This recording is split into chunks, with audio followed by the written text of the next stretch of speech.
Welcome back. Before we take a look at the day's business news, let's take a look at the stock indices across the GCC.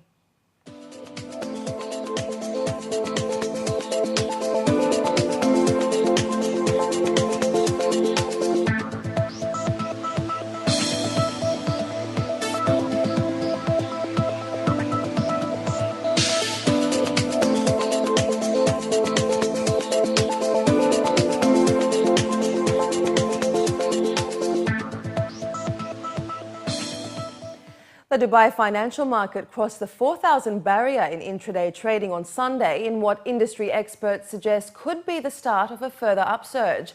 At one time, the DFM General Index was up 2.66%, trading higher than a 5-year high at 4,036.07. It was the first time since early October 2008 that the DFM has breached 4,000 points, but it erased the early gains to close only 1.10% higher.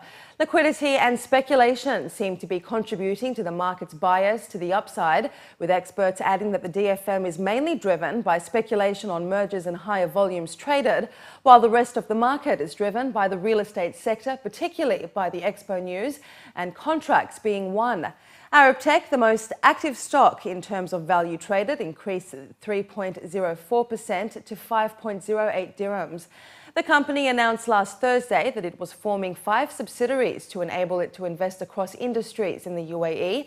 Among the top 5 active stocks to gain included Dubai Investments, Dubai Financial Market and Air Arabia, with Gulf Navigation and Dubai Development Company, the biggest gainers, soaring 14.76% and 13.84% respectively.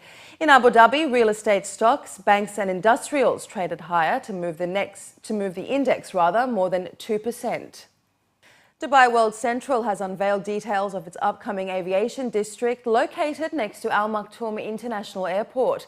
The 6.7 square kilometre development has been designed to facilitate the growth and expansion of the region's aviation sector and will feature state-of-the-art infrastructure, an education cluster and world-class aviation expertise. DWC announced that its aviation district will aim at accommodating all aviation-related operations, manufacturing and associated industries, fixed-base operators, maintenance, repair and operations, aviation support services, design and consultancy, products and parts, and high-technology industries.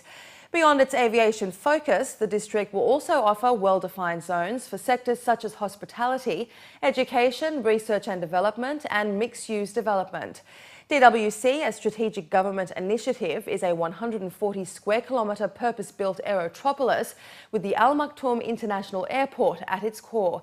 It has been designed as a self-sustaining economic zone to support a multitude of activities, including logistics, aviation and leisure-related business. The continued growth in housing prices during 2013 may have been unsustainable. However, there are no indications of a bubble being created. That's according to officials from Jones Lang LaSalle as they released their report on the forecasts of the UAE real estate sector for 2014. During a press conference today, senior officials from the real estate investment and advisory firm released a report titled 2014 Top Trends for UAE Real Estate, where they stated that although the momentum of continued price growth may raise concern of a reoccurrence of past challenges, the market is smarter and more measured this time around. They further added that housing prices in Dubai had risen to around 22%. They predict the increase will be less in the year ahead and should not increase by more than 25% a year. Meanwhile, this year the hospitality market should see more investment activity, while retail and corporate activity is estimated to accelerate over the course of 2014. With regards to upcoming future developments, the report indicated that there is a notable trend of new projects being developed in 2014 towards Dubai World Central and closer to central Dubai, with projects such as the Mohammed bin Rashid City. Commenting on the assessment, Alan Robertson, CEO of Jones Lang LaSalle MENA, stated that the improving global macroeconomic climate, coupled with increased government measures, have played a role in driving the real estate market towards a favourable direction. On balance, we think the chances of a bubble developing in Dubai are much less than they were last time round. And yes, while it would be worrying if prices and rents continued to grow at 20% plus, We don't think that is going to happen, and on the supply side there are some constraints which suggest that a bubble is less likely, and these range from government constraints on flipping and speculation, making property transfers more expensive and taking a bit of steam out of the marketplace. The development industry itself is behaving in a different way. They're bringing forward less large individual phases of development. Now we're seeing developers releasing phases of, say, 180 or 200 units at a time, whereas last time round it was 1,000 units plus at a time. So the chances of an oversupply developing are less likely, and overall the market is just generally behaving in a more controlled way. We are seeing increased activity and increased prices and rents in each of the sectors now. Residential has been leading the way. We don't think that the rate of increase in 2014 will be quite as high as it was in 2013, where we saw some pent-up demand being translated into price acceleration. Prices are still going to go up, rents are still going to go up, but we think at a slower rate this year than last year.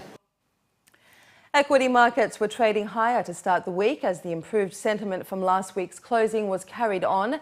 US stock markets posted the largest two-day rally since October as improving data from the US boosted investor confidence. Friday's US non-farm payrolls report was mixed. There were 113,000 new jobs added during January, well below expectations of 180,000, but the gains showed a decent improvement over December's figure of 75,000. Perhaps the best news from the report was the improvement of the unemployment rate, which further fell to 6.6% from an expected 6.7%, amidst an improving labour force participation rate. To talk more about this and the week ahead, we earlier spoke to Gaurav Kashyap, the head of futures at Alpari Middle East. Well, we've seen Asian equity markets kickstart the week on the front foot as the US dollar weakened. A lot of the upsides to kickstart this week have been as a result of the strong closing to the US equities session last Friday. Now, we did see the largest two-day rally reversing markets since October, and that improving investor sentiment has led the markets to move higher in the week ahead. Now, overall, the debacle from the emerging market sell-off has now fully subsided. We expect that to now be on the back burner, and now the focus will once again turn to the growth forecast of the US economy. We have Janet Yellen giving her semi-annual testimony to the US Congress, in which she should be expected to paint a bright picture of the overall broader picture of the US economy. So the US dollar will remain on the back foot. Also, looking at the week ahead, we're expecting to see the Bank of England's inflation report, which should be positive for the British pound. Once again, we're expecting them to use several positive forward guidance rhetoric, which should see the British pound moving higher against the US dollar. We also, on the economic calendar, have the Chinese trade balance figures, along with inflation figures, as well as the Euro area overall GDP reading, which should be positive for the Eurozone. So overall, the US dollar will remain weaker in the week ahead, and we expect the Euro to probably test 137 to 138 against the US dollar, along with the British pound testing 165. Overall, the best opportunity remains in gold, however. If we see a move back to 1260 or 1250 levels, this would be a nice long level with a target of 1270 to 1280 in the week ahead.